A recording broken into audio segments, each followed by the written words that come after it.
TVN 24 news নেটওয়ার্কের নিয়মিত আয়োজন টিভিএন অ্যানালিসিস অনুষ্ঠান থেকে আপনাদের সবাইকে স্বাগত জানাচ্ছি আমি রানা আহমেদ।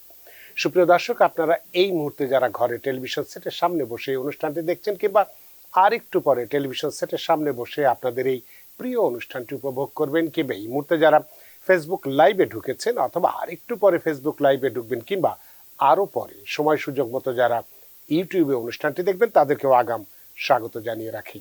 সুপ্রিয় দর্শক, আজকে আমরা ইমিগ্রেশন নিয়ে কথা বলবো। গুরুত্বপূর্ণ একটি বিষয়, আইস যে ধরপাকড় করছে এবং জনমনে যে আতঙ্ক সৃষ্টি হয়েছে এটা তো আছেই। তার উপরে আমরা যেটা দেখেছি যে 7ই জানুয়ারি 2025 তারিখে কংগ্রেসে পাশ হয়েছে ল্যাক অ্যান্ড রিলে অ্যাক্ট, অর্থাৎ সামান্য চুরির অপরাধেও আপনি বা যে কেউ হতে পারেন নির্বাসন হতে পারেন। এই বিষয়টি নিয়ে আজকে আমরা খুব গুরুত্বের সঙ্গে আলোচনা করব, কারণ এমনি তো মরার উপর খাড়ার ঘা, তার উপরে এই যদি অবস্থা হয় তাহলে আমরা কিভাবে নিজেদেরকে সেভ করব সেই বিষয়টি নিয়ে আজকে কথা বলবো। আমরা যদি হাতে সময় থাকে যে দ্রুত অপসারণ বা যেটাকে আমরা এক্সপিডাইটেড রিমুভাল যে বিষয়টি আছে সেটি নিয়েও আমরা কথা বলবো। সুপ্রিয় দর্শক, এর বাইরেও আপনাদের তো ইমিগ্রেশন সংক্রান্ত নানান প্রশ্ন থাকবেই। সেই প্রশ্নগুলো করবার জন্য আমাদের টেলিভিশন স্ক্রিনে যে টেলিফোন নম্বরটি ভেসে উঠেছে, তারপরেও আমি বলে দিচ্ছি 646-307-9828 এই নম্বরে ফোন করতে পারেন, কিংবা যাদের ফোন করতে একান্তই অসুবিধা হয় তারা ফেসবুকেও প্রশ্ন রাখতে পারেন। আমরা সবগুলো প্রশ্নেরই উত্তর দেওয়ার চেষ্টা করব এবং ইত্যকার এই সমস্ত বিষয়ে আলোচনা করবার জন্য আমাদের টেলিভিশন স্টুডিওর সঙ্গে সংযুক্ত হয়েছেন আপনার আমাদের সকলের প্রিয়জন, প্রিয় মানুষ, প্রিয় মুখ, প্রিয় attorney, jurist, doctor attorney at law Jannatul Ruma. Jannatul Ruma, আপনাকে স্বাগত। ধন্যবাদ রানা ভাইয়া, আপনাকে অনেক অনেক ধন্যবাদ এবং যারা এই মুহূর্তে আমাদেরকে দেখছেন সবাইকে অনেক অনেক ধন্যবাদ। আপনাকেও অসংখ্য ধন্যবাদ যে সারাদিনের কর্মব্যস্ততা উপেক্ষা করে আমাদের সঙ্গে যুক্ত হয়েছেন। এবং কি বিষয় নিয়ে কথা বলবো নিশ্চয়ই আপনি ইতোমধ্যে শুনেছেন যে আমরা জানি যে ইতোমধ্যে এই প্রেসিডেন্ট ডোনাল্ড ট্রাম্পের নির্বাহী আদেশের বলে এ পর্যন্ত সারা দেশে প্রায় 8,000 অবৈধ অভিবাসী বা অপরাধী যারা আছে তাদেরকে ডিপোর্ট করা হয়েছে বা ধরা হয়েছে। আর এর মধ্যে যেটা আমরাও দেখছি যে প্রেক্ষিতে জনমনে একটা আতঙ্ক সৃষ্টি হয়েছে, ভয় সৃষ্টি হয়েছে। যদিও আমরা বারবারই বলছি যে যাদের কোনো অপরাধ নেই তাদের ভয় পাওয়ার কিছু নেই, তো তারপরও যেটা আমরা বললাম যে 7ই জানুয়ারি 2025 তারিখে কংগ্রেসে পাশ হয়েছে ল্যাক অ্যান্ড রিলে অ্যাক্ট নামক আরেকটি আইন, যেটা একেবারে ছোটোখাটো চুরির মতো অপরাধ হলেও, ছোটোখাটো চুরি, একেবারে ছোটোখাটো চুরি সেরকম অপরাধ হলেও তাকেও ডিপোর্ট করতে পারে। আইসকে সে ক্ষমতা দেওয়া হয়েছে এবং তাকে আত্মপক্ষ সমর্থনের কোনো রকম সুযোগ না দিয়েই তাকে বিতরণ করতে পারবে, এই ধরনের ক্ষমতা দিয়ে আইনটি পাশ করা হয়েছে। এই বিষয়টি সম্পর্কে আপনি যদি একটু অবহিত করেন তাহলে অনেকেই আমরা হয়তো সচেতন হব, এবং যদি কেউ এই আইনের বলে যদি নিজেকে প্রমাণ করতে পারে যে তিনি অপরাধী নন, কিভাবে রক্ষা পেতে পারে বিষয়টি নিয়ে আপনার কাছে জানতে চাই অ্যাটর্নি জান্নাতুল রুমা। ধন্যবাদ আপনাকে। প্রথমত যে আইনটার কথা আমরা বলছি সেটা হচ্ছে কি লেক অ্যান্ড রিলে অ্যাক্ট, এবং সেই আইনটা পাস হয়েছে জানুয়ারি 27 6 days ago 2025 এবং এই আইনটা হচ্ছে কি এই মুহূর্তে প্রেসিডেন্ট ট্রাম্প অ্যাডমিনিস্ট্রেশনের ফার্স্ট অ্যাক্ট, যেটা কংগ্রেস থেকে পাস হয়েছে এবং এটা প্রেসিডেন্ট এটা সাইন করেছেন, যেটা এখন বর্তমান আইন হিসেবে পরিণত হয়েছে। এবং এই আইনটা যদি আমরা বিস্তারিতভাবে দেখি তাহলে দেখা যাচ্ছে এই আইনটার মাধ্যমে যদি কোনো নন ইমিগ্রেন্ট, যদি কোনো ইলিগাল আনডকুমেন্টেড পারসন কোন রকমের any kind of theft related চুরি জাতীয় কোন রকমের যদি কোনো অফেন্স করে থাকে, কিংবা এমন কোনো অফেন্স করছে যার মাধ্যমে কোন যে পার্সনের এগেইনস্ট অফেন্সটা করা হয়েছে তার যদি কোনো বডিলি কোনো ইনজুরি হয়, শারীরিকভাবে যদি কোনো রকমের ইনজুরি হয়ে থাকে, কিংবা ডেথ হতে পারে, মারা যেতে পারে, এরকম যদি কোনো সিরিয়াস ইনজুরিও হয়ে থাকে, তাহলে সেই ক্ষেত্রে ওই পার্সনটাকে চাইলে কোন রকমের কোর্টের কোনো হিয়ারিং ছাড়া তাকে ডিটেনশনে রেখে দিতে পারবে এবং এই ডিটেনশনে তাকে বন্ড করা যাবে না এবং পরবর্তীতে তাকে চাইলে ডিপোর্ট করে দিতে পারে। তবে এখন কথা হচ্ছে কি, আমরা বলছি যেটা এনি থ্যাফট রিলেটেড অ্যাক্ট, সেই থ্যাফট রিলেটেড অ্যাক্ট হতে পারে অনেক বিস্তারিত এবং এটাতে সবচেয়ে বেশি যেটা লোপল, সবচেয়ে বেশি যেটা কনসার্নিং থিং সেটা হচ্ছে এই আইনের মাধ্যমে যদি কেউ যদি অ্যারেস্ট হয়, তাকে যে আমরা সাধারণত বলে থাকি কোন একটা পার্সন যখন অ্যারেস্ট হয়, অ্যারেস্ট হওয়ার পরে চার্জের মাধ্যমে অ্যারেস্ট হচ্ছে, এর পরবর্তীতে তাকে একটা কোর্টের মাধ্যমে কনভিকশন হচ্ছে, কনভিকশনের পরবর্তীতে কিন্তু একটা পার্সনকে আমরা অপরাধী হিসেবে গণ্য করতে পারি। কিন্তু এই আইনটা এতটা ব্রড, এই আইনের মাধ্যমে বলা হচ্ছে যদি কোনো পার্সন অ্যারেস্ট হয়ে থাকে, যদি কোনো পার্সন চার্জ হয়ে থাকে এবং যদি কোনো পার্সন কনভিকশন তো আছে, এরকম যদি কোনো কিছু হয়ে থাকে তাহলে ওই পার্সনটাকে ডিটেইন করে রাখা যাবে। জাস্ট একটা পার্সন যদি এটার মাধ্যমে বোঝা যাচ্ছে কোন একজন পার্সন যদি মনে বলে যাকে যে কি ওই ব্যক্তিটা আমার পজিশনে ছিল, এরকম কোন একটা জিনিস নিয়ে ফেলা হয়েছে এবং সেই পজিশনটা আমার পারমিশন ছাড়াই নেওয়া হয়েছে, তাহলে সেই ক্ষেত্রে এই যে একটা এলিগেশন, এই এলিগেশনের মাধ্যমেও চাইলে কিন্তু একটা পার্সনকে ডিটেইন করে রাখা যাবে। সো এই আইনটা যেটার মাধ্যমে আগে যখন আমরা দেখতাম কোনো ছোটখাটো যদি কোনো রকমের কোনো অফেন্স হয়ে থাকে, যেমন মিসডিমেনার অফেন্স, তাহলে সেক্ষেত্রে কিন্তু এটা তার লিগ্যাল স্ট্যাটাসের কাছে খুব বেশি ইফেক্ট পড়তো না। যদি পরবর্তীতে এটা এই আইনটা যদি অফেন্সটা যদি ডিসপোজড হয়ে যায় এবং এটা যদি ডিসমিসড হয়ে যায়, পরবর্তীতে কিন্তু তাদের কেসের ক্ষেত্রেও খুব বেশি এফেক্ট পড়তো না, কিংবা সাধারণ যে লটা রয়েছে সেই লর মাধ্যমে হচ্ছে কি তাদের পানিশমেন্টটা করা হতো। কিন্তু এখন বর্তমানে যে আইনটা করা হয়েছে সেটা হচ্ছে কি শুধুমাত্র ইলিগাল ইমিগ্রেন্টদেরকে টার্গেট করা হচ্ছে এবং এই ইলিগাল ইমিগ্রেন্টরা কোন রকম ডিউ প্রসেসের মাধ্যমে তাকে নির্দোষ প্রমাণ করার কোনো সুযোগ পাচ্ছে না, কারণ একটা এলিগেশনের মাধ্যমে কিন্তু তাকে কোর্টে কোন রকমের কোনো হিয়ারিং ছাড়াই কিন্তু তাকে যত লম্বা সময় ধরে দেখা যায় ডিটেইন করে রাখা যাবে। এবং এতে কিন্তু যেহেতু বলা হচ্ছে কোনো বন্ড হবে না, ইট মিনস হচ্ছে কি তার কোনো বেলও হচ্ছে না, তাকে বিলিস্ট করা হচ্ছে না, তাহলে যতদিন পর্যন্ত তাকে ইচ্ছা ডিটেনশনে রাখতে পারছে এবং একটা সময় পরবর্তীতে চাইলে তাকে ডিপোর্ট করে দিতে পারছে। এক্ষেত্রে আপনার কাছে একটি প্রশ্ন আমি জানতে চাই যে ধরুন যে এরকম যদি বলা হচ্ছে যে আনডকুমেন্টেড বা যারা অপরাধী এমন লোকদেরকেই ডিপোর্ট বা ডিটেইন করা হচ্ছে আপনি বললেন, তো এক্ষেত্রে যদি কোনো ব্যক্তি ধরেন দীর্ঘদিন ধরে ছিল, তার কোনো অপরাধও নেই, আবার কাগজপত্রও নেই, তারা যদি এখন অ্যাসাইলাম বা যে কোনো আইনগত একটা সুবিধা নেওয়ার জন্য কোনো, বিশেষ করে অ্যাসাইলামের কথাই যদি বলি, সেটা কি নিতে পারবে নাকি সেটার ক্ষেত্রেও কোনো জটিলতা বা সেটার ক্ষেত্রেও কোনো ব্যারিয়ার মানে করা যাবে না বা করলে কোনো সুবিধা হবে না, এই ধরনের কোনো কিছু কি আপনার কাছে কোনো তথ্য আছে? অনেক গুরুত্বপূর্ণ একটা বিষয়। আমরা এখন দেখতে পাচ্ছি অনেকে রয়েছে ইউএসএতে অনেক লম্বা সময় ধরে, যাদের কোনো রকমের হয়তো তাদের এগেইনস্টে কোনো ডিপোর্টেশন অর্ডার নেই, তারা কোনো রকমের কোনো চার্জও হয় নাই, কখনো কোনো অ্যাক্টিভ ক্রিমিনাল অ্যাক্টিভিটিসও নেই, বাট এটা হচ্ছে কি তাদের পজিটিভ সাইড। আবার নেগেটিভ সাইড হচ্ছে কি তারা দীর্ঘদিন ধরে ইউএসএতে রয়েছে, কোনো রকমের কোনো অ্যাপ্লিকেশন কিংবা ভিলিপ অ্যাপ্লিকেশন সাবমিট করা নেই। এই ভিলিপ অ্যাপ্লিকেশন গুলো হতে পারে কোনো অ্যাডজাস্টমেন্ট সাবমিট হওয়া অ্যাপ্লিকেশন নেই, কিংবা সালাম নেই, কিংবা এনি রকম ইউ ভিসা, টি ভিসা, আমরা যেটাই বলে থাকি, কোনো রকমের কোনো ভিসাই তাদের পেন্ডিং নেই। ইট মিনস হচ্ছে কি আপনি যখন কোনো ভিসা আপনার জন্য কোনো পেন্ডিং থাকে না, কোনো অ্যাপ্লিকেশন যখন কোনো রিলিফ আপনার জন্য পেন্ডিং থাকে না এবং আপনি দীর্ঘ সময় ধরে যখন ইলিগাল হিসাবে থাকছেন, তখন সেই ক্ষেত্রে কিন্তু ডিপোর্টেশনের একটা ভয় থাকে। তবে অনেক ক্ষেত্রে চাইলে তারাও বিভিন্ন রকম রিলিফের জন্য আবেদন করতে পারে, যেটা বিশেষ করে যদি অ্যাসাইলামের কথা বলা হয়ে থাকে। আমরা জানি জেনারেল রুল হচ্ছে কি অ্যাসাইলামের উইদিন 1 ইয়ারের মধ্যে আপনি ইউএসএ তে আসার পরে 1 বছরের মধ্যে আপনাকে অ্যাসাইলামটা সাবমিট করতে হয়, এটা হচ্ছে কি জেনারেল রুল। এছাড়াও হচ্ছে কি কয়েকটা এক্সেপশন রয়েছে, 2টা এক্সেপশন। একটা হচ্ছে কি যদি আপনার কান্ট্রি কন্ডিশনে কোনো রকমের চেঞ্জ হয়ে থাকে, আরেকটা হচ্ছে কি আপনার যদি এক্সট্রাঅর্ডিনারি লাইফে যদি এমন কোনো সিচুয়েশন হয়ে থাকে যার কারণে আপনি অ্যাসাইলামটা 1 বছরের মধ্যে সাবমিট করতে পারেন নাই, তাহলে সেই ক্ষেত্রে কিন্তু একটা পার্সন চাইলে 1 বছরের পরেও গিয়ে চাইলে অ্যাসাইলামটা সাবমিট করতে পারছেন। তো ইয়েস, আপনি যদি দীর্ঘদিন ধরে ইউএসএ তে রয়েছেন এবং কোনো রকমের যদি কোনো অ্যাপ্লিকেশন করেন নাই, কিন্তু একটা প্রোটেকশন আপনার দরকার, তাহলে সেক্ষেত্রে আপনি চাইলে সালামটা সাবমিট করতে পারেন।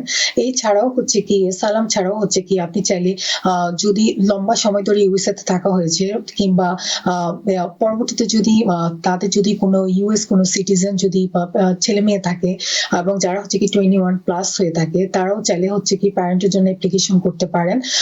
তবে প্যারেন্টরা যদি ভ্যালিড ভিসা ইউএসএ তে এসে থাকেন তাহলে এখান থেকে অ্যাডজাস্ট করা যাবে। এবং এছাড়াও হচ্ছে কি তারা যদি কোনো রকমের ভিকটিম হয়ে থাকে কোনো ক্রাইমের, তাহলে সেক্ষেত্রে কিন্তু তারা চাইলে ইউ ভিসা কিংবা এরকম কোনো অ্যাপ্লিকেশনও করতে পারেন। সো কিছু কিছু স্পেসিফিক কিছু রিলিফ রয়েছে, তারা চাইলে এই অ্যাপ্লিকেশন গুলো করতে পারেন এবং নিজেকে প্রোটেক্ট করতে পারেন।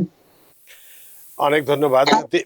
আরো অনেক প্রশ্নই আপনার কাছে আমার আছে, তবে যেহেতু অনেকদিন পরে আমরা আজকে যেহেতু আমাদের ট্যাক্স সিজন চলছে, তারপর আমরা আপনাদেরকে নিয়ে এসেছি, সুতরাং দর্শকদের অনেক প্রশ্ন রয়ে গেছে, ফেসবুকেও অনেক প্রশ্ন আসছে ইতিমধ্যে। ইকবাল হোসেন তিনি বলেছেন যে আমি ফ্লোরিডা থেকে তিনি বলছেন যে আমি অ্যাসাইলাম কেস করেছি নিউ ইয়র্কে, গত 1 বছর থেকে আইএস এর মাধ্যমে আমার অ্যাড্রেস চেঞ্জ করে নিউ ইয়র্ক থেকে ফ্লোরিডা বাস করছি। আমার এখনো কোনো ফাইনাল হিয়ারিং ডেট আসে নাই এবং আমার বর্তমানে কোনো অ্যাটর্নি নাই ফ্লোরিডাতে। একটা কোম্পানিতে কাজ করি, এতে আমার কোনো সমস্যা হবে কিনা বা কি করা উচিত, সেই বিষয়টা সম্পর্কে এই মুহূর্তে তিনি জানতে চাচ্ছেন। আপনারা যদি কোনো অ্যাটর্নি না থেকে থাকেন, তাহলে সেক্ষেত্রে এখানে উনি যে অ্যাড্রেসটা চেঞ্জ করেছেন আইস এর মাধ্যমে, সেটা কিন্তু প্রশ্নবিদ্ধ। কারণ এখানে অনেকের কনফিউশন থাকে আইস এবং কোর্ট। আইস এবং কোর্ট কিন্তু একই বিষয় না।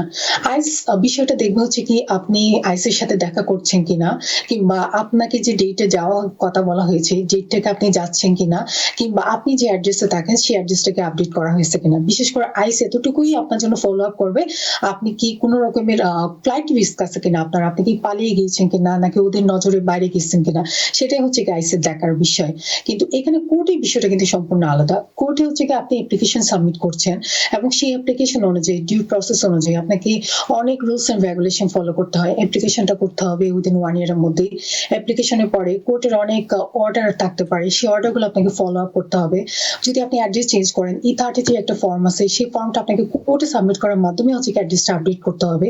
সো এই ক্ষেত্রে যদি আপনি শুধুমাত্র আইসের মাধ্যমে যদি অ্যাড্রেসটা চেঞ্জ করেন, তাহলে সেক্ষেত্রে হয়তো কোর্টের অনেক বিষয় হচ্ছে গ্যাপিং থাকতে পারে। তো আমি এই মুহূর্তে ওনাকে অ্যাডভাইস করবো আপনি একজন লয়ার হায়ার করুন, লয়ারের মাধ্যমে আপনি আপনার কেসটা ফলো আপ করুন, তাহলে সেই ক্ষেত্রে হয়তো কোর্টের ডিউ প্রসেসটা সবকিছু ঠিকভাবে হবে এবং অ্যাট দ্য সেম টাইম আপনি প্রোটেক্টেড থাকবেন, যেন আপনি আপনার যখন লয়ারের অ্যাডভাইস নিয়ে কাজ করবেন তাহলে আপনি নিজেও প্রোটেকশন পাবেন।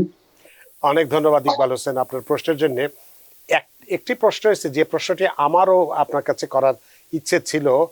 MKH ইকবাল তিনি বলছেন নতুন যারা বর্ডার ক্রস করবে তাদের জন্য কি আইন হবে? দয়া করে একটু বলবেন কি, আপনার কাছে কোনো তথ্য আছে কিনা বিষয়টি নিয়ে? যারা বর্ডার ক্রস করবে সেক্ষেত্রে এখন বর্তমানে যে পলিসিটা ট্রাম্প অ্যাডমিনিস্ট্রেশনের মাধ্যমে নিতে চাচ্ছেন, সেটা হচ্ছে কি আমরা জানি যে পলিসিটা বর্তমানে কানাডার বর্ডারে রয়েছে, সেটা হচ্ছে কি থার্ড কান্ট্রি একটা রুল।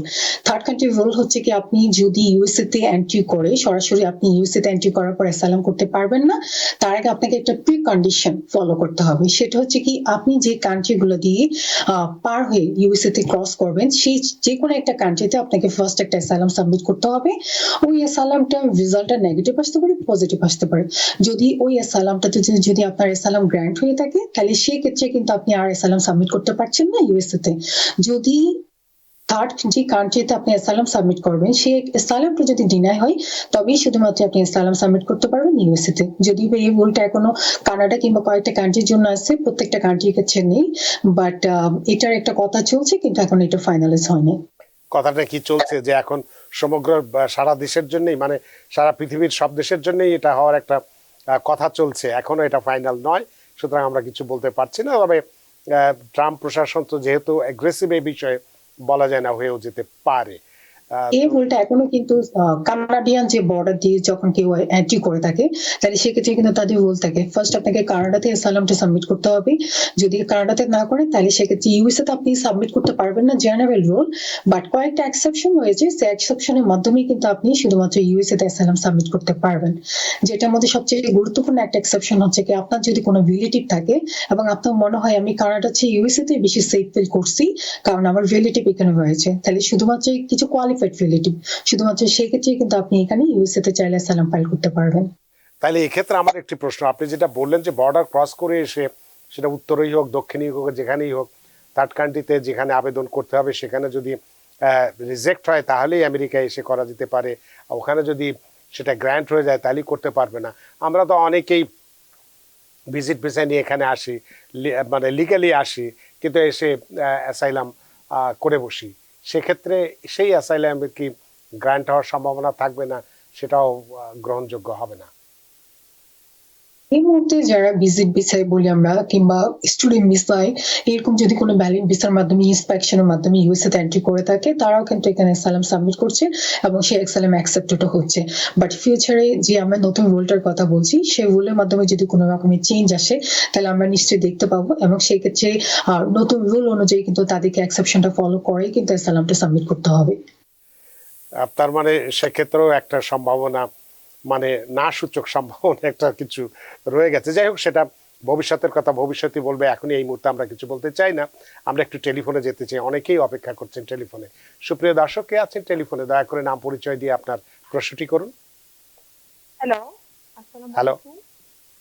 আমি সাদিয়া বলছি টেনেসি থেকে। আমার একজন রিলেটিভ রিসেন্টলি বর্ডার দিয়ে মেক্সিকো থেকে ইউএসএ তে ঢোকার চেষ্টা করেছিল জানুয়ারির 15 তারিখের দিকে। সে হ্যালো, জি জি বলুন। প্রথমে সে ডিটেনশন সেন্টারে অ্যারেস্ট হয়েছিল। তারপর গত কয়েকদিন আগে তাকে ওয়াশিংটন ট্যাকোমা নর্থ ইস্ট ডিটেনশন সেন্টারে নিয়ে যাওয়া হয়। তো এখন আসলে তাদেরকে কি করা হবে বর্তমান সিচুয়েশনে, যে তাদেরকে পাঠিয়ে দেওয়া হবে নাকি কোনো রকম ইন্টারভিউ এখনো হয়নি, তো আসলে তাদেরকে কি পাঠিয়ে দেওয়া হবে নাকি ঢুকতে দেওয়া হবে, এর ব্যাপারে একটু জানতে চাচ্ছিলাম।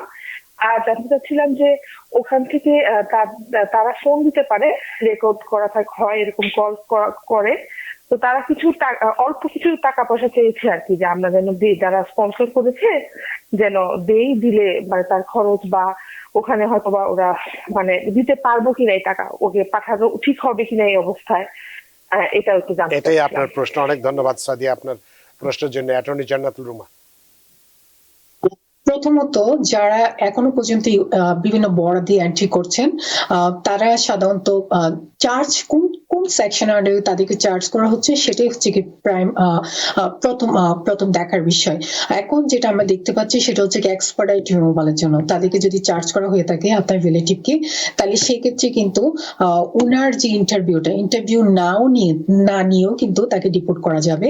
তবে জেনারেল যে বিষয়টা রুল সেটা হচ্ছে কি, ওনাকে হয়তো ইন্টারভিউ নেওয়া হবে এবং ইন্টারভিউ পরবর্তীতে যদি ইন্টারভিউটা নেগেটিভ আসে তাহলে সেই ক্ষেত্রে হচ্ছে কি ওনাকে ডিপোর্ট করবে কিংবা জাজের সামনে নিয়ে যাবে। আর সেকেন্ড টাইমের জন্য যদি রেজাল্টটা পজিটিভ এসে থাকে তাহলে সেক্ষেত্রে হয়তো ওনার জন্য নোটিশ কোর্টে সাবমিট করবে। সেক্ষেত্রে ওনাকে একটা কোর্টে হিয়ারিং ডেট দিবে এবং ওই হিয়ারিং ডেটের আগে আপনি চাইলে একজন লয়ারের মাধ্যমে বন্ডের জন্য আবেদন করতে পারেন, এবং যদি বন্ড যদি অ্যাকসেপ্ট নাও করে থাকে তাহলে সেই ক্ষেত্রে সে কোর্ট কেসটা আপনাকে উনি ডিটেনশন সেন্টারে থাকাকালীন সময়ে আপনাকে কেসটা ডিউ প্রসেসের মাধ্যমে ফলো করতে হবে। আর আপনি চাইলে সবসময় চেক করতে পারবেন ডিটেইনি লোকেটরে গিয়ে ওনার এলিয়ান নাম্বারটা দিলে, ওনার কান্ট্রিটা দিলে কিন্তু আপনি চেক করতে পারবেন উনি এখন কোথায় রয়েছেন। এবং টাকা পয়সা আপনি টাকা পয়সা পাঠাতে পারবেন, যে কোনো কিছু পাঠাতে পারবেন, এবং সেটা ওনার জন্য একটা ভালো দিক, কারণ উনি একটা পার্সন যখন ডিটেনশনে থাকে হয়তো ওনার অনেক নিডস থেকে থাকে এবং সেই নিডস গুলো উনি ফিল আপ করতে পারবে আপনি যদি কোনো টাকা পয়সা পাঠান। এই ক্ষেত্রে কিন্তু কোনো সমস্যা নেই টাকা পাঠানোর ক্ষেত্রে। এটা টাকাটা চাইলে আপনি অনলাইনের মাধ্যমে পাঠাতে পারেন, কার্ডের মাধ্যমে, অথবা টাকাটা চাইলে আপনি বাই মেইলের মাধ্যমে ওনার এলিয়ান নাম্বারটা লিখে উনি এখন যেখানে রয়েছে সেখানে একটু বিষয়গুলো ইনফরমেশন গুলো দিয়েও আপনি টাকাটা পাঠা দিতে পারেন। আরেকটা বিষয় হচ্ছে কি, আপনি যেটা বলছেন সেটা হচ্ছে কি ফোন কি রেকর্ড করা হয় কিনা, যে কোনো কথা বলা যাবে কিনা। ইয়েস, ডিটেনশন সেন্টারে ফোন রেকর্ডেড হয়ে থাকে, এবং আপনি যখন কথা বলবেন then you have to be careful, আপনাকে কেয়ারফুল হতে হবে, কারণ আপনি যা কিছু বলবেন কিংবা উনি যা কিছু বলবে সবকিছু কিন্তু রেকর্ডেড থাকবে। অনেক ধন্যবাদ সাদিয়া আপনার প্রশ্নের জন্য। আশা করি প্রশ্নের উত্তর পেয়েছেন। সুপ্রিয় দর্শক, কে আছেন টেলিফোনে, দয়া করে নাম পরিচয় দিয়ে আপনার প্রশ্নটি করুন। আসসালামু আলাইকুম স্যার, আমি নিউ ইয়র্কের আপ স্টেট থেকে বলতেছিলাম। জি। আমার প্রশ্ন হচ্ছে মিসের কাছে, আমি 2024 সালের মার্চের দিকে বর্ডার ক্রসে ইউএসএ থেকে কানাডা থেকে ইউএসএ আসি। এখন আমার 25 সালের জুলাইতে আমার ফাইনাল হিয়ারিং। এখন আমি চাচ্ছি যে আমার হিয়ারিংটা ডিলে করানোর জন্য, এখন ডিলে করলে কোনো সমস্যা হবে কিনা বা পিছাইলে কতদিনের মতো পিছাইতে পারে। আর আরেকটা প্রশ্ন হচ্ছে স্যার, আমার এপ্রিলের 8 তারিখ আইস অফিসে আমার একটা রিপোর্ট ছিল। এখন এইটার কি হইতে পারে আর কি, এটা নিয়ে আমি একটু ভয়ে আছি, যদি মিস একটু কাইন্ডলি বলতেন। অনেক ধন্যবাদ আপনার প্রশ্নের জন্য। অ্যাটর্নি জান্নাতুল রুমা। প্রথমত আপনার আইসের রিপোর্টিংটা নিয়ে বলি। এখন এই মুহূর্তে আমরা আসলে অনেক কল পাচ্ছি আমাদের আইসের রিপোর্টিং ডেট আছে, আমরা কি আইসের সাথে দেখা করতে যাব কিনা, অনেকে ভয় পাচ্ছে আবার ডিটেইন করা হবে কিনা। কিন্তু সেক্ষেত্রে আপনাদেরকে সবসময় মনে রাখতে হবে, আপনি যখন আইসের কোনো ডেট থাকবে অবশ্যই অবশ্যই আপনি আইসের সাথে দেখা করতে যাবেন। দেখা করে হয়তো ওনারা একটা নেক্সট ডেট দিতে পারে, অথবা কোনো ডেট নাও দিতে পারে, অথবা অনেক সময় বলতে পারে আপনাকে ইমেইলের মাধ্যমে ওদের সাথে যোগাযোগ করার জন্য। তবে আপনারা অবশ্যই যে ডেট থাকবে সেই ডেটে যাবেন। যদি আপনি ওই ডেটে না গিয়ে থাকেন তাহলে সেক্ষেত্রে ওরা কনসিডার করবে আপনি মিসিং, তখন আপনাকে খুঁজতে চেষ্টা করবে। আর এটা হচ্ছে কি ভেরি ইম্পর্টেন্ট, আপনি অবশ্যই যাবেন। আর সেকেন্ড বিষয় হচ্ছে কি কোর্টে কেস এটাকে ডিলে বলা হয় না, এটা হচ্ছে কি কন্টিনিউয়েশন। অর্থাৎ আপনার যদি যে ফাইনাল হিয়ারিংটা রয়েছে আপনার জুলাইতে ফাইনাল হিয়ারিং এর আগে আপনার অবশ্যই সবকিছু একটা কেসের জন্য পরিপূর্ণতার জন্য সাফিসিয়েন্ট কিছু এভিডেন্স আপনাকে সাবমিট করতে হবে। সেক্ষেত্রে যদি আপনি এভিডেন্স যদি প্রপার সাবমিট করতে না পারেন, আপনার যদি মনে হয় আপনার আরো সময় দরকার, তাহলে সেক্ষেত্রে আপনি সময় চেয়ে কোর্টে মোশন করতে পারেন। অথবা আপনি যদি হিয়ারিং এর আগে যদি আপনার কোনো রকমের যদি এমন কোনো সিচুয়েশন অ্যারাইজ হয়, ফিজিক্যালি আপনি হয়তো সিক হতে পারেন, কিংবা আপনি হয়তো অন্য কোনো কারণে হোক আপনি হয়তো হিয়ারিং এ অ্যাপিয়ার হতে পারছেন না, তাহলে সেক্ষেত্রেও কিন্তু লাস্ট মোমেন্টে মোশন করা যায় হিয়ারিং ডেটটা পিছিয়ে নেওয়ার জন্য কিংবা কন্টিনিউয়েশনের জন্য। বাট এটা কতটুকু অ্যাকসেপ্ট করবে এটা কিন্তু সম্পূর্ণ ডিপেন্ড করে আপনার কোর্টের উপরে, আপনার জাজের উপরে, এবং আপনি যিনি আপনার গভর্নমেন্ট অ্যাটর্নি থাকবেন গভর্নমেন্ট পক্ষ থেকে তারও মতামতের উপরে। তবে সেটা শুধুমাত্র আপনি সাবমিট করলে যে অ্যাকসেপ্ট হবে তা না। অনেক ধন্যবাদ প্রিয় দর্শক। সুপ্রিয় দর্শক, কে আছেন টেলিফোনে, দয়া করে নাম পরিচয় দিয়ে আপনার প্রশ্নটি করুন। আসসালামু আলাইকুম। ওয়ালাইকুম আসসালাম। আমি মোহাম্মদ মুজিব, জি। বুকল্যান্ড থেকে বলছি। ভাইয়া, আমি আমেরিকাতে আসছি টুরিস্টে B2 ভিসা দিয়ে, B2 B1 আসছে যে 5-10 বছর। তো আমি আসার 1 বছরের ভিতরে অ্যাসাইলাম করছিলাম পলিটিক্যাল। তো অ্যাসাইলাম থাকা অবস্থা আমি এখানে আবার বিয়ে করি 4 বছর পরে। তো বিয়ে করছি এখন প্রায় 5 বছর। তো 5 বছরের মধ্যে আমার ওয়াইফ আমার জন্য অ্যাপ্লাই করছে প্রায় এখন আপনার 35 মান্থ। তো এর মধ্যে গত 2 মাস আগে আমার ওয়াইফ মারা গেছে। আমার ওয়াইফ ছিল গ্রিন কার্ডধারী, সে সিটিজেন ছিল না। তো আমার ওয়াইফ মারা গেছে এখন 2 মাস আগে। তো এখন আমার কি করা উচিত? এখন আমি কি এখানে গ্রিন কার্ড পাওয়ার কোনো সম্ভাবনা আছে মেরিট কেসে? বা আপনার কি এখন পরিস্থিতি হতে পারে, এটাই হচ্ছে আপনার প্রশ্ন, তাই তো? আমার অ্যাসাইলামও আছে এবং মেরিট কেসও আছে। তো মেরিট কেসে আমার ওয়াইফ ছিল গ্রিন কার্ডধারী, আর ও অ্যাপ্লাই করছে যে প্রায় এখন 35 মান্থ। হ্যাঁ, সেটা বললেন। তো উনি মারা গেছেন, এখন এই মুহূর্তে আপনার কি করণীয়? হ্যাঁ, রাইট। একটা ফলো আপ কোয়েশ্চেন ছিল, উনি কি এখনো লাইনে রয়েছেন? জি। আমার একটা ফলো আপ কোয়েশ্চেন ছিল, সেটা হচ্ছে কি আপনি আপনার ওয়াইফ যে অ্যাপ্লিকেশনটা করেছিলেন সেটা কি অ্যাপ্রুভ হয়েছে I-130 পিটিশন? আপনি কি লাইনে আছেন? ওটার অ্যাকসেপ্ট লেটার আসছে, অ্যাপ্রুভ লেটার আসেনি। অর্থাৎ ওটা রিসিপ্ট লেটার আসছে কিন্তু অ্যাপ্রুভাল লেটারটা আসে নাই? জি। না, শুধু অ্যাকসেপ্ট লেটার আসছে। ওকে, ওকে। সেক্ষেত্রে উনি যেহেতু গ্রিন কার্ড হোল্ডার ছিলেন, তাইলে ওনার ওয়াইফ হয়তো শুধুমাত্র I-130 ফ্যামিলি পিটিশনটাই করেছেন, কারণ গ্রিন কার্ড হোল্ডারের ক্ষেত্রে অ্যাডজাস্টমেন্ট একসাথে সাবমিট করা যায় না ভিসা বুলেটিনের জটিলতার কারণে। তো সেই ক্ষেত্রে যেহেতু অ্যাপ্লিকেশনটা I-130 পিটিশনটা ওটা অ্যাপ্রুভড হয় নাই, শুধুমাত্র রিসিভড হয়েছে, তাহলে সেক্ষেত্রে যখন ওনার ওয়াইফ মারা গিয়েছেন তখন অটোমেটিক্যালি কিন্তু অ্যাপ্লিকেশনটা রিভোক হয়ে গেছেন। এই ক্ষেত্রে উনি চাইলে ফ্যামিলি পিটিশন অ্যাপ্লিকেশনটার যেহেতু এটা অটোমেটিক্যালি রিভোক হয়ে যাবে, তাহলে ওনার স্পাউজাল পিটিশনটা নিয়ে হয়তো ওনার খুব বেশি কোনো বেনিফিট হবে না। বাট আমি অ্যাডভাইস করবো ওনার যেন উনি ওনার সালামটা কন্টিনিউ করে থাকে, এবং এট দ্য সেম টাইম একটা কোনো একজন অ্যাটর্নির মাধ্যমেই যেন উনি পরবর্তী স্টেপগুলো কি নিতে পারেন সেগুলো ফলো আপ করে থাকেন। আশা করি আপনার উত্তর পেয়েছেন প্রিয় দর্শক। সুপ্রিয় দর্শক, কে আছেন টেলিফোনে, দয়া করে নাম পরিচয় দিয়ে আপনার প্রশ্নটি করুন। হ্যালো, আসসালামু আলাইকুম। আমার নাম রাকিব, মিশিগান থেকে বলছিলাম। জি, তো আমার দুইটা প্রশ্ন, একটা হচ্ছে অ্যাসাইলাম আমার অ্যাপ্রুভ হয়েছে, আমার গ্রিন কার্ড পেন্ডিং এ আছে, তারপর আমার ওয়াইফ হচ্ছে ইউএস সিটিজেন। এখন আমার কয় বছর লাগবো ইউএস সিটিজেনশিপের জন্য আবেদন করতে, 3 বছর না 5 বছর? অনেক ধন্যবাদ অ্যাটর্নি জেনারেল। তারপর আরেকটা প্রশ্ন আছিল আমার, জি, একটা প্রশ্ন ছিল অ্যাসাইলাম যেহেতু গ্রান্টেড হয়েছে, আমার কি এখনো কনসিডার করা হয়নি লফুলি বা ডকুমেন্টেড? অনেক ধন্যবাদ রাকিব আপনার প্রশ্নের জন্য। অ্যাটর্নি জেনারেল, আপনার ওয়াইফ ইউএস সিটিজেন, উনি কি এখনো লাইনে রয়েছেন? আপনি কি লাইনে আছেন? জি। আচ্ছা, আপনি আপনার ওয়াইফ কি আপনার জন্য অ্যাপ্লিকেশন করেছিলেন? না, আমি অ্যাসাইলাম থ্রুতে হচ্ছে গ্রিন কার্ডের জন্য অ্যাপ্লাই করছি।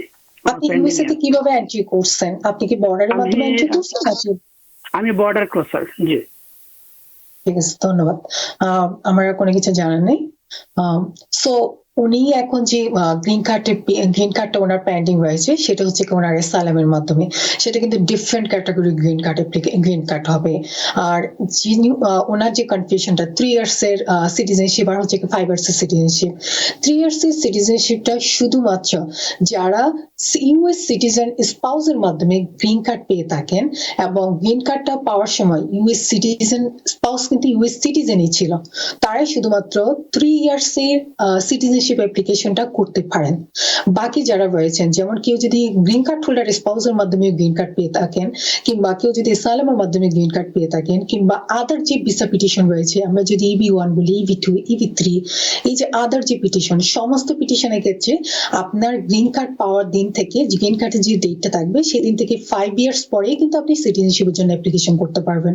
সো আপনার ক্ষেত্রে আপনি যেহেতু সালামের মাধ্যমে আপনি গ্রিন কার্ডটা পাচ্ছেন, তাহলে সেই ক্ষেত্রে আপনি যে গ্রিন কার্ডটা আসবে সেখানে একটা ডেট লেখা থাকবে কোন দিন থেকে আপনি ইউএস এর পার্মানেন্ট রেসিডেন্ট, সেই দিন থেকে আফটার 5 ইয়ার্স আপনি কিন্তু সিটিজেনশিপের জন্য অ্যাপ্লিকেশন করতে পারবেন। যদি আমরা বলে থাকি 4 years 9 months, 4 years 9 months are 5 years কিন্তু একই কথা। সো 5 ইয়ার্স পরেই কিন্তু আপনার জন্য সিটিজেনশিপের এলিজিবিলিটিটা আসবে। অনেক ধন্যবাদ জনাব রাকিব আপনার প্রশ্নের জন্য। আশা করি প্রশ্নের উত্তর পেয়েছেন। সুপ্রিয় দর্শক, কে আছেন টেলিফোনে, দয়া করে নাম পরিচয় দিয়ে আপনার প্রশ্নটি করুন। হ্যালো, আসসালামু আলাইকুম আপনাদেরকে। ওয়ালাইকুম আমি আসসালাম। শাহ বলছিলাম ব্রঞ্জ থেকে। জি, তো আমার প্রশ্ন হচ্ছে, আমার একটা মেয়ে অলরেডি 22 ইয়ার্স আমেরিকান সিটিজেন, সে গত বছর 14 মাস আগে আমার জন্য অ্যাপ্লাই করেছিল I-130, জাস্ট রিসিভ লেটার পাইছি আর কি, আর কিছু পাই নাই। তো এইভাবে কতদিন লাগতে পারে দেখার জন্য আর কি? আর দ্বিতীয় কোয়েশ্চেন হলো, মিন দ্য টাইম আমার ওয়াইফ সিটিজেন হয়ে গেছেন আর কি, তো ওনার মাধ্যমে কি আর 130 অ্যাপ্লাই করার প্রয়োজন আছে কিনা, বা সমান ক্যাটাগরি কিনা? আশা করি আমার দুইটা প্রশ্ন বুঝতে পেরেছেন। আপনার কোনো প্রশ্ন আছে অ্যাটর্নি জেনারেল রুমা? আপনি ইউএসএ তে কিভাবে এন্ট্রি করছেন? বর্ডারের মাধ্যমে নাকি আপনি ভ্যালিড ভিসার মাধ্যমে? আপনি কিভাবে এসেছিলেন? আমি আনডকুমেন্টারি। আনডকুমেন্টেড। আপনি কিভাবে ইউএসএ তে এন্ট্রি করছেন? আপনি কি বর্ডারের মাধ্যমে ইউএসএ তে আসছেন নাকি না কোনো না ভিসার না, মাধ্যমে? অন্য নাম চেঞ্জ করে অন্য নামে। আমি এখনো প্রশ্নটা ক্লিয়ারলি বুঝতে পারি, ইয়াটা কি ক্লিয়ারলি বুঝতে পারছেন না ফ্যাক্টটা। আপনি কি কোনো বর্ডার দিয়ে আসছেন? Yes or no? না না না না না, আমি পাসপোর্ট চেঞ্জ করে আসছিলাম। এটা আসছিলাম 30 বছর আগে, 30 বছর আগে আসছিলাম। 30 বছর আগে পাসপোর্ট, ওই গলা কাটা পাসপোর্ট যেটাকে বলে, সেটা দিয়ে আসছে। আপনার কি I-94 যে ফর্মটা রয়েছে সেটা রয়েছে? না, এটা ওয়ার্ক পারমিট পাইছিলাম তখন, তারপরে ডিনে হয়ে গেছে। আপনার কি I-94 একটা ফর্ম আছে I-94, আপনার যখন অনলাইনে যখন আপনার পাসপোর্ট নাম্বারটা দেওয়া হয় তখন কি আপনার I-94 ফর্মটা আসে? না, ওইটা নেই আমার। এই জন্য আমার অ্যাটর্নি বলছে যে আপনার আমাকে আবার ক্যান্সেলেশন অফ রিমুভাল যেটা, ওইটা আমার জন্য করতে হবে, অ্যাপ্লাই করতে হবে। আমি অতি সহজে পাবো না গ্রিন কার্ড আর কি। আপনার যে অ্যাসাইলাম অ্যাপ্লিকেশনটা, আপনি কি ওয়ার্ক পারমিট অ্যাসাইলামের মাধ্যমে পেয়েছেন? হ্যাঁ, ওইটা তো বললাম না 1997 এর দিনে হয়ে গেছে। ওয়ার্ক পারমিট মাত্র 2 বছরের জন্য ছিল। ওকে, আপনার এখন যে ওয়ার্ক পারমিটটা সেটা কোন ক্যাটাগরি? এখন কোনো ক্যাটাগরি নেই, কোনো স্ট্যাটাস নাই, জাস্ট ওয়াইফ সিটিজেন আর বাচ্চা বর্ন সিটিজেন। বাচ্চা বললাম না। আপনার কি ওয়ার্ক পারমিট আছে? না, নাই। ওনার কিছুই নেই এখন। আচ্ছা, ঠিক আছে, বুঝতে পেরেছি। ওকে, সো এখন যেহেতু উনি কোনো যে ভিসা নিয়ে কিংবা কোনো ওনার যেহেতু কোনো লিগ্যাল কোনো এন্ট্রি নেই, যেহেতু উনি বলছেন উনি সামহাও একটা মিস রিপ্রেজেন্টেশনের মাধ্যমে হচ্ছে কি ইউএসএ তে এন্ট্রি করেছেন। আপনি different name, different date of birth, এইসব কিছু হচ্ছে কি ম্যাটেরিয়াল মিস রিপ্রেজেন্টেশন। কেউ যদি ইউএসএ তে ম্যাটেরিয়াল মিস রিপ্রেজেন্টেশন করে থাকে সে কিন্তু কখনোই ইমিগ্রেশনে কোনো বেনিফিট পায় না।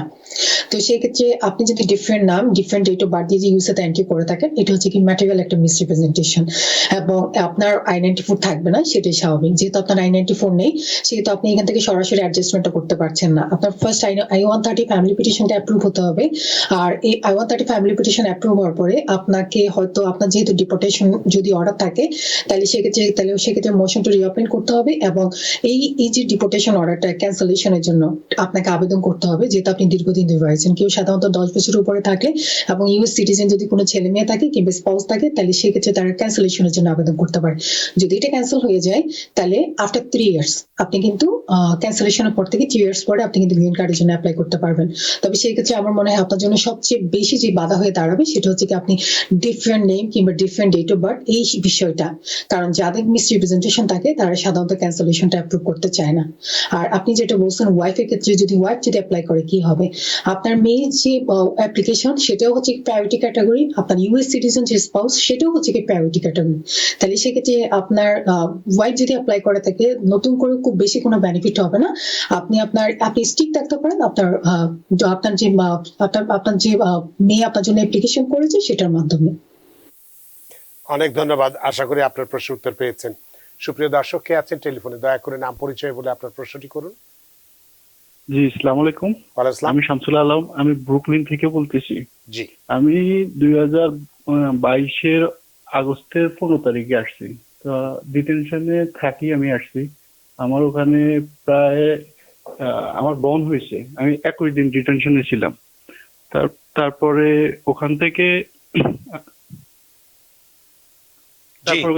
আমি আসছি। আসার পরে আমি করছি, আপনার অ্যাসাইলাম সাবমিট করছি, আমার ওয়ার্ক পারমিট, সোশ্যাল সবই আসছে, কিন্তু আমার কেসটা অনলাইন হয় নাই। এখনো এলাইন নাম্বারের উপরে কোনো কেস নেই। তো আমার ওয়ার্ক পারমিটের অলরেডি 2 বছর মেয়াদ শেষ, আমি আবার নতুন করে অ্যাপ্লাই করছি। তো এই ক্ষেত্রে আমার মানে কাজে কিংবা বাইরে হলে কোনো সমস্যা আছে কিনা এটা জানতে চাইতেছি আর কি। অনেক ধন্যবাদ। অ্যাটর্নি রুমা, আপনার কি প্রশ্ন আছে কিছু ওনার কাছে? নো, কোনো ফলো আপ কোয়েশ্চেন নেই, আমি বুঝতে পেরেছি ওনার প্রশ্নটা। এই ক্ষেত্রে আমি শুধুমাত্র ওনার ক্ষেত্রে না, অনেকেই এই বিষয়টার মধ্যে রয়েছে। সেটা হচ্ছে কি কেউ যখন বর্ডার দিয়ে এন্ট্রি করে থাকে স্বাভাবিক নিয়মে তাদের জন্য একটা notice to appear to the court, একটা এনটিএ কোর্টে সাবমিট হয়ে থাকে, এবং সেই এনটিএটা সাবমিট হওয়ার মাধ্যমে তাদের কেসটা কোর্টে অনলাইনে আসে এবং পরবর্তীতে কোর্টেই সাবমিট করতে হয় সবকিছু। যেহেতু ওনার কেসটা অনলাইনে আসে নাই, এটা মানেটা হচ্ছে কি ওনার এনটিএটা আইসের পক্ষ থেকে কোর্টে সাবমিট হয় নাই। তো সেক্ষেত্রে উনি ওনার কেসের জন্য স্বাভাবিকভাবে কোনো প্রবলেম নাই। ওনার কেসটা বর্তমানে হচ্ছে কি অ্যাসাইলাম অফিসে পেন্ডিং থাকবে, যেহেতু উনি ওয়ার্ক পারমিট পেয়েছে। অ্যাসাইলাম অফিস থেকে ওনাকে ইন্টারভিউর জন্য কল করা হবে এবং অ্যাসাইলাম অফিস থেকে পরবর্তীতে হয়তো কোর্টে রেফার করে দিবে, সেক্ষেত্রে সময়টা বেশি লাগে। তবে এই মুহূর্তে আমি আরেকটা বিষয় অ্যাডভাইস করতে পারি, সেটা হচ্ছে কি আপনি আপনার নিকটবর্তী যে অ্যাসেম্বলিম্যানের অফিস থাকবে সেই অ্যাসেম্বলিম্যানের অফিসে গিয়ে যদি আপনি আপনার ইনফরমেশনটা দেন এবং আপনার ইনকোয়ারিটা বলেন যে কি আমার কেসটা এখনো আমি কোর্টের অনলাইনে দেখতে পাচ্ছি না, তাহলে সেক্ষেত্রে তারা আপনার জন্য 30 দিন সময় নিবে এবং এই 30 দিনের মধ্যে তারা আইস অফিসারের সাথে যোগাযোগ করে আপনার এনটিএটা কোর্টে সাবমিট করার জন্য ব্যবস্থা করবে। এবং এরকম অনেকে গিয়েছে এবং সাকসেসফুলি কিন্তু কেসগুলো কোর্টেও আসছে। তো সেক্ষেত্রে আপনি এটা করতে পারেন, আপনার নিকটবর্তী কোনো অ্যাসেম্বলি ম্যানের অফিসে আপনি যোগাযোগ করতে পারেন। আর এই মুহূর্তে যে কেসটা আছে সেটা নিয়ে যদি আপনি না চান এইভাবে রেখে দিতে, তাহলে সেভাবেও আপনি রাখতে পারেন। এই মুহূর্তে এটাতেও কোনো সমস্যা নেই। তো সেক্ষেত্রে ওনার তো ওয়ার্ক পারমিটের টাইম চলে গেছে, আবার আবেদন করবেন কিনা, বা এই যে এখন ধরপাকড় চলছে সেক্ষেত্রে তার কোনো সমস্যা হবে কিনা? ওনার কেস কিন্তু অলরেডি পেন্ডিং আছে। একটা অ্যাসাইলাম চাইলে দুভাবে সাবমিট করা যায়, একটা হচ্ছে কি অ্যাফার্মেটিভ অ্যাসাইলাম আর একটা হচ্ছে কি ডিফেন্সিভ অ্যাসাইলাম। ওনার যে কেসটা বর্তমানে সাবমিট হয়েছে সেটা হচ্ছে কি অ্যাজ অ্যান অ্যাফার্মেটিভ অ্যাসাইলাম অফিসে যেভাবে একটা মানুষ বড় B1 B2 ভিসা নিয়ে আসে অ্যাসাইলাম সাবমিট করে, কিংবা যেভাবে একটা মানুষ স্টুডেন্ট ভিসায় এসে অ্যাসাইলাম সাবমিট করে, ওটা হচ্ছে কি অ্যাফার্মেটিভ অ্যাসাইলাম। ওনারটাও হচ্ছে কি অ্যাফার্মেটিভ অ্যাসাইলাম হিসেবে অ্যাসাইলাম অফিসে সাবমিট হয়েছে এবং তার মাধ্যমে সেটা ওয়ার্ক পারমিটও পাবে, সোশ্যাল সিকিউরিটি এভরিথিং পাবে। যদি এটা এক্সপায়ার হয়ে যায়, এক্সপায়ারের আগে ওনাকে রিনিউর জন্য আবেদন করতে হবে।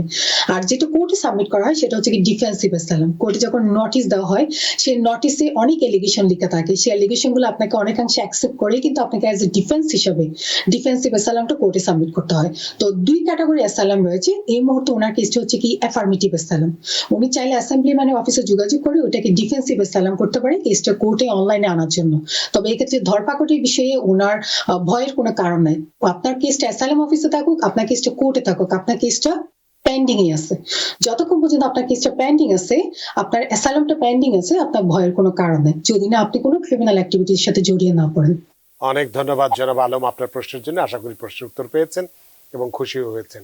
সুপ্রিয় দর্শক কে আছেন টেলিফোনে, দয়া করে নাম পরিচয় দিয়ে আপনার প্রশ্নটি করুন। জি, আসসালামু আলাইকুম। আসসালাম। আমার একটা কোশ্চেন ছিল A4 ক্যাটাগরি নিয়ে অ্যাকচুয়ালি। জি। তো আমি অ্যাকচুয়ালি জানতে চাইছিলাম যে আমি 2008 এর মার্চে অ্যাপ্লিকেশনটা করছি আমার ব্রাদার এন্ড সিস্টারের জন্য। জি। তো এটা অ্যাপ্রুভাল লেটার আমি পেয়েছি 2009 এ। আর স্টিল আমি এখনো আর কিছু পাই নাই। 2008 এর মার্চে করছি। তো আসলে জানার ইচ্ছা ছিল কি এটা কি আসলে কাজ চলবে নাকি স্টপ হবে না কিছু, এটা নিয়ে একটু। কিন্তু এটা তো এত দেরি হওয়ার কথা নয়। আপনার অনুসারে অ্যাটর্নি জান্নাতুল রুমা ওনাকে একটু কি বলবেন এই ব্যাপারে? আমি মার্চেতে।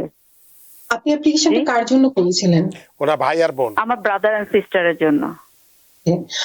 F4 ক্যাটাগরি কিন্তু আমরা যদি ভিসা বুলেটিন দেখে থাকি, আনফরচুনেটলি এখনো কিন্তু অগাস্ট 2007 এ আমরা দেখতে পাচ্ছি। সো এটা খুব বেশি মুভ হচ্ছে না। লাস্ট 1 ইয়ারে হয়তো দেখা যায় 2 মান্থস হয়তো মুভ হয়েছে। তবে সেক্ষেত্রে আপনি যেহেতু 2008 অ্যাপ্লিকেশনটা করেছেন, আপনার হয়তো আরো সময় লাগতে পারে, কারণ যেহেতু এটা মুভ হচ্ছে না টোটালি।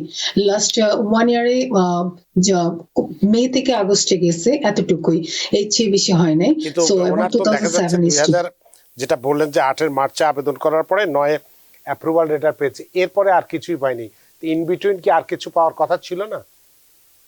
ইয়েস, যেহেতু আপনার 2008 যেহেতু আপনি এটা অ্যাপ্রুভালটা হয়ে গেছে, তাহলে সেক্ষেত্রে কিন্তু আপনার ডকুমেন্ট সাবমিট করার জন্য আপনার একটা ইনভয়েস নাম্বার আর একটা রিসিভ নাম্বার পাওয়ার কথা।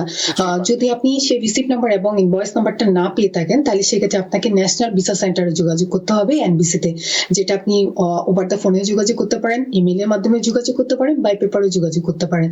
আপনি যদি যোগাযোগ করে থাকেন, হয়তো সামহাও কোনো অ্যাড্রেস চেঞ্জ হওয়াতে হয়তো মিসিং হতে পারে, এরকম হতে পারে। আপনি ওদের সাথে যোগাযোগ করে আপনি কনফার্ম করতে পারেন যে আমি এখনো ডকুমেন্ট সাবমিট করি নাই, যেহেতু ডকুমেন্ট সাবমিশনের ডেট চলে আসছে, আমি এখনো ডকুমেন্ট সাবমিট করে পাইনি, আমাকে ইনভয়েস নাম্বারটা এবং রিসিভ নাম্বারটা পাঠানো হোক। তাহলে ওরা আপনাকে একটা ইমেল করবে কিংবা একটা বাই পেপারে আপনার জন্য একটা নোটিশ পাঠাবে, যেখানে মেনশন করা থাকবে ইনস্ট্রাকশন কিভাবে ডকুমেন্ট সাবমিট করতে হবে। অনেক ধন্যবাদ প্রিয় দর্শক আপনার প্রশ্নের জন্য। সুপ্রিয় দর্শক কে আছেন টেলিফোনে, দয়া করে নাম পরিচয় বলে আপনার প্রশ্নটি করুন। সালামালাইকুম রানা ভাই, আমি সাবের বলছি নিউ থেকে। ওয়ালাইকুম জি। রানা ভাই, you are a nice person, I like the way you talk, very nice. Thank you. এখন কথা হচ্ছে টনি মেসা, আপনাকে কিছু প্রশ্ন করি। সেটা হচ্ছে আমার মেয়ে জি রিসেন্টলি, আমি গ্রিন কার্ড পেয়েছি, মেয়েকে অ্যাপ্লাই করেছি, যেহেতু মেয়ে আমি গ্রিন কার্ড হোল্ডার, মেয়ের জন্য অ্যাপ্লাই করছি। মেয়ে আনডকুমেন্টেড ছিল, জি মেয়ে বয়স 2 ছিল যখন এখানে আসছে, এখন 21 বছর মেয়ের বয়স হয়েছে, এবং সেম টাইম আমি একটা ছেলে পেয়েছি মেয়েকে বিয়ে করানোর জন্য। ছেলেটা সিটিজেন। তো এখন যদি আমার ওর কাছে রিসিভার চলে আসছে, ওর ড্রাইভিং লাইসেন্স আছে, এবং আমি যে অ্যাপ্লাই করছি ওর রিসিভার আছে ওর কাছে। এখন যদি কোনো আমেরিকান সিটিজেন বিয়ে করতে চায় মেয়েটাকে, ও যদি এখন কোর্টে যাই ফাইল করি, কোনো অসুবিধা আছে নাকি, বা ওইটা কি? Thank you. অনেক ধন্যবাদ। আপনার কোনো প্রশ্ন আছে আপা? হ্যাঁ, আপনার মেয়ে ইউএসএ তে কিভাবে এসেছেন, কোন ভিসা কিংবা কিভাবে এসেছেন, ওনার ওয়েটা কি I-94 ছিল? আমরা টুরিস্ট ভিসা নিয়ে আচ্ছা, টুরিস্ট ভিসা নিয়ে আসছিল। I-94 আছে ওনার। উনি এখন কতদিন হচ্ছে ইউএসএ তে? 22 ইয়ার্স। তা আপনার মেয়ে ইউএসএ তে কতদিন ধরে বাস করছেন, কতদিন USA ধরে কতদিন? আছেন? 21 বছর হয়ে গেছে, 21 বছর ধরে আছে। 21 বছর ধরে আপনার মেয়ে এখানে আছে? হ্যাঁ হ্যাঁ হ্যাঁ, এবং I-94 আছে। ও যে আসছিল টুরিস্ট ভিসা নিয়ে, তখন থেকে এখানে আসে লেগেও I-94 নিয়ে আসে। কিন্তু আমি গ্রিন কার্ড পেয়েছি রিসেন্টলি, তখন ওর জন্য অ্যাপ্লাই করেছি, এবং ও রিসিভ লেটার পেয়েছে। ঠিক আছে। এখন আপনার মেয়ে যদি কোনো ইউএস সিটিজেনের সাথে বিয়ে হয়, তাহলে সেক্ষেত্রে উনি অ্যাডজাস্টমেন্ট করতে পারবে কিনা, কিংবা গ্রিন কার্ডের জন্য আবেদন করতে পারবে কিনা? যেহেতু আপনার মেয়ে ভ্যালিড ভিসার মাধ্যমে ইউএসএ তে এন্ট্রি করেছেন এবং তার যেহেতু I-94 রয়েছে, তাহলে সেক্ষেত্রে ওনার যদি কোনো ইউএস কোনো সিটিজেনের সাথে বিয়ে হয়ে থাকে, তাহলে উনি সরাসরি ফ্যামিলি পিটিশন এবং অ্যাডজাস্টমেন্ট অফ স্ট্যাটাস, যেটা হচ্ছে গ্রিন কার্ডের অ্যাপ্লিকেশন, দুটো উনি একসাথে করতে পারেন, এবং সেটার মাধ্যমে উনি চাইলে এখান থেকে গ্রিন কার্ড পাবেন। সো ওনাকে বাংলাদেশে বের করে কিংবা ওয়েবার কোনো কিছু করতে হবে না এক্ষেত্রে। আর বিষয়টা হচ্ছে কি, আপনার যদি কোনো গ্রিন কার্ড হোল্ডারের সাথে বিয়ে হয়, সিটিজেন না হয়, তাহলে সেক্ষেত্রে কিন্তু ওনার ফার্স্ট ফ্যামিলি পিটিশন অ্যাপ্লাই করতে হবে। পরবর্তীতে ওনার ভিসা বুলেটিন অনুযায়ী যখন কারেন্ট হবে, তখনই উনি শুধুমাত্র গ্রিন কার্ডের অ্যাপ্লিকেশনটা করতে পারবে এবং এখান থেকে করতে পারবে। সেক্ষেত্রে সময়টা অনেক বেশি লাগে, যেহেতু আমরা জানি ভিসা বুলেটিনের মাধ্যমে একটা limited number every year issue করা হয়ে থাকে, তার জন্য সময়টা অনেক বেশি লাগে। তবে সিটিজেন হলে সবকিছু কারেন্ট এবং একসাথে অ্যাপ্লাই করতে পারবে, একেবারেই গ্রিন কার্ডটা হাতে চলে আসবে, হয়তো একটা ইন্টারভিউর মাধ্যমে অথবা উইদাউট একটা ইন্টারভিউর মাধ্যমে। তবে সেক্ষেত্রে এটা হচ্ছে কি একটা সাইড। আর সেকেন্ড যেটা আপনি বলেছেন, সেটা হচ্ছে কি আপনি আপনার মেয়ের জন্য আপনি অ্যাপ্লিকেশন করেছেন as a green card holder parent হিসাবে। এক্ষেত্রে আপনি যে অ্যাপ্লিকেশনটা হয়েছে সেটা হচ্ছে কি F2B ক্যাটাগরি অ্যাপ্লিকেশন, যেহেতু আপনার মেয়ে এখন 21+। তো সেক্ষেত্রে সময়টা কিন্তু অনেক বেশি লাগে। আর হচ্ছে কি, যদি আপনার মেয়ে ইন দ্য মিড টাইম যদি বিয়ে করে, তাহলে সেক্ষেত্রে এবং আপনি যদি তখন গ্রিন কার্ড হোল্ডার থেকে থাকেন, তখন কিন্তু আপনার মেয়ের অ্যাপ্লিকেশনটা অটোমেটিক্যালি রিভোক হয়ে যাবে। যদি আপনি সিটিজেন হন আপনার মেয়ে বিয়ে করার পরে, তখন কিন্তু যদি আপনি আপনার মেয়ের বিয়ের আগে যদি সিটিজেন হন এবং আপনি সিটিজেন থাকাকালীন আপনার মেয়ে বিয়ে করে, তখন কিন্তু ক্যাটাগরিটি চেঞ্জ হয়ে F3 ক্যাটাগরিতে যাবে, বাট স্টিল এটা ভিউমেন থাকবে। সেক্ষেত্রে কিছু কমপ্লিকেশন রয়েছে। কিন্তু এক্ষেত্রে যেহেতু সিটিজেন ছেলের সাথে বিয়ে কথাবার্তা ঠিক হয়ে গেছে, ফাইনাল হয়ে গেছে, সেটা করলে কি বেশি সুবিধা না তার জন্য? এটা করলে অবশ্যই অনেক সুবিধা, এবং সাধারণত মিনিমাম 7 মাস, ম্যাক্সিমাম 1.5 বছরের মধ্যে ওনার গ্রিন কার্ডটা চলে আসবে। আর যখন আপনার যে অ্যাপ্লিকেশনটা, সেই অ্যাপ্লিকেশনটা অটোমেটিক্যালি রিভোক হয়ে যাবে। অনেক ধন্যবাদ জনাব সাবের। আপনার আশা করি প্রশ্ন উত্তর পেয়েছেন এবং খুশি হয়েছেন। আমাদের হাতের সময় নিয়ে আর দুটো টেলিফোন নিতে পারবো। সুপ্রিয় দর্শক, কে আছেন টেলিফোনে? দয়া করে নাম পরিচয় দিয়ে আপনার প্রশ্নটি করুন। জি, সালাম আলাইকুম। আমি পেনসিলভেনিয়া থেকে আব্দুল মান্নান বলতেছি। জি জি, আমার কোশ্চেনটা হলো ম্যান রোমান্স সম্বন্ধে। আমি ম্যারেজ বেস কেসে আপনার ম্যান রোমান্স করছিলাম, প্রায় 4 মাস হয়ে গেছে। বাট আমি যতটুকু জানি এটা 60 দিনের ভিতরে একটা রেসপন্স করে, বাট আমি এখনো পর্যন্ত কোনো রেসপন্স পাচ্ছি না। আমার I-130 অ্যাপ্রুভ, এবং আরেকটা কথা হলো কি, আমি মেক্সিকো লিগেল হয়ে ঢুকছি, বাট আমার I-94 আছে, আমার অ্যাসাইলাম টার্মিনেট করা আছে। এখন কি করণীয়, এটাই আপনার প্রশ্ন? জি, আমার এটা 4 মাস হয়ে গেছে, ম্যান্ডামাস করছি, এখানেও কোনো রেসপন্স পাচ্ছি না। এখন কতদিন সময় লাগতে পারে, আর এখন আমার কি করণীয়? এখন যদি তারা এখান থেকে কোনো রেসপন্স না করে, তাহলে আমি কি করতে পারি? অনেক ধন্যবাদ আপনার প্রশ্নের জন্য। জান্নাতুল রুমা। সাধারণত ম্যান্ডামাসটা করা হয়ে থাকে যখন কোনো একটা অ্যাপ্লিকেশন যেগুলো যে প্রসেসিং টাইমটা রয়েছে সেই প্রসেসিং টাইমের চেয়ে যদি বেশি সময় নিয়ে থাকে তখন আপনি ম্যান্ডামাসটা সাবমিট করতে পারেন। সেটার মাধ্যমে যিনি আপনার অ্যাপ্লিকেশনটা প্রসেস করছেন সেই এজেন্সিটাকে কিংবা সেই অর্গানাইজেশনকে প্রশ্নবিদ্ধ করা হয়ে থাকে কেন আপনার এত বেশি সময় নিচ্ছেন। সেক্ষেত্রে মিনিমাম টাইম লাগা হচ্ছে কি সাধারণত 40 ডেজ, ম্যাক্সিমাম এটা সাধারণত সময় লেগে থাকে 6 মান্থস। আপনার যেহেতু এখন 4 মান্থস হয়েছে, আমি আপনাকে অ্যাডভাইস করতে পারি আর 2 মান্থস ওয়েট করার জন্য। 2 মান্থসের ভিতরে হয়তো ওরা কোনো রেসপন্স করবে। আর ইন দ্য মিন টাইম আপনি আপনার অ্যাটর্নির সাথে যোগাযোগ করবেন। যদি কোনো রকমের কোনো রেসপন্স এসে থাকে তাহলে পরবর্তীতে স্টেপটা কি হবে, কিংবা যদি কোনো রেসপন্স না এসে থাকে তাহলে পরবর্তীতে ইনকোয়ারিটা কিভাবে করা হবে সেটা আপনার অ্যাটর্নির মাধ্যমে আপনি পরবর্তী স্টেপটা নিতে পারবেন। তবে 4 মান্থস যেহেতু হয়েছে, হয়তো সামনে নেক্সট 2 মান্থসের ভিতরে কোনো একটা ডিসিশন কিংবা কোনো একটা ইনফরমেশন আসতে পারে ম্যান্ডামাসে। অনেক ধন্যবাদ জনাব মান্নান। সুপ্রিয় দর্শক, আমাদের হাতে সময় নিয়ে একটা পদে ফোন নিতে পারবো। সুপ্রিয় দর্শক কে আছেন টেলিফোনে, দয়া করে তাড়াতাড়ি আপনার প্রশ্নটি করুন।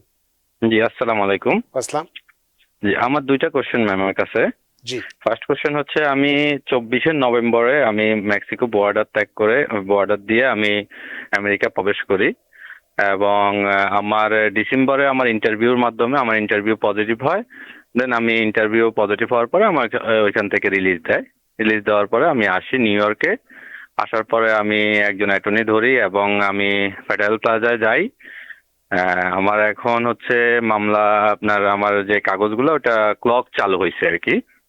হ্যাঁ, তো এখন আমার প্রশ্ন হচ্ছে যে যদি আমাকে কোনো কারণে কোথাও কেউ জিজ্ঞেস করে পুলিশ যে আমি কোথায় বা কি আশেপাশে আমার কি ডকুমেন্ট শো করতে হবে তাদের কাছে, বা আমি সেফ কিনা, এটা হচ্ছে আমার প্রথম কোশ্চেন। আর একটা কোশ্চেন হচ্ছে, আমি নিউ ইয়র্কের অ্যাড্রেসে আসছি, বাট আমি এখন আসছি হচ্ছে ওয়াশিংটন ডিসিতে একটা চাকরির জন্য।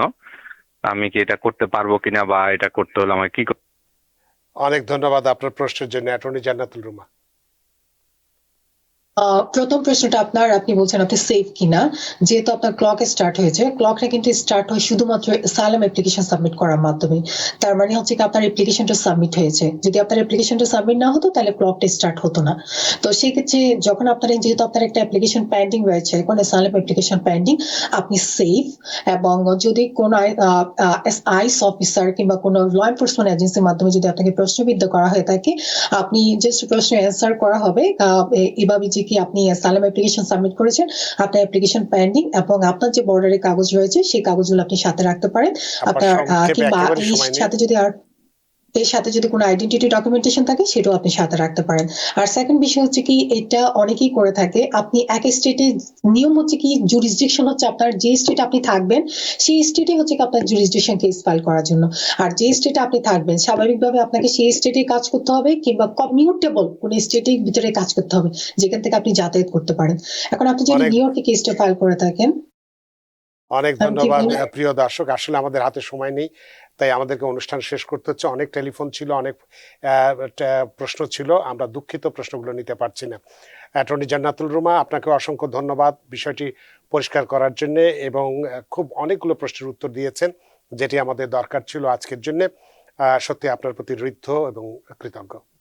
ধন্যবাদ রানা ভাই, এবং যারা এতক্ষণ আমাদের সাথে ছিলেন সবাইকে অনেক অনেক ধন্যবাদ। আপনাকে আবারও ধন্যবাদ। সুপ্রিয় দর্শক, আশা করি আজকের অনুষ্ঠান আপনাদের যেখানে ভালো লেগেছে। যেখানেই থাকুন ভালো থাকুন, সুস্থ থাকুন, নিরাপদে থাকুন TVN 24 নিউজ নেটওয়ার্কের সাথেই। শুভরাত্রি। TVN 24 টেলিভিশন দেখতে আজই কল করুন 7187776556। লগ ইন করুন www.totalcablebd.com। নিউ ইয়র্ক থেকে সম্প্রচারিত TVN 24 টেলিভিশন বিশ্বজুড়ে বাঙালির কণ্ঠস্বর।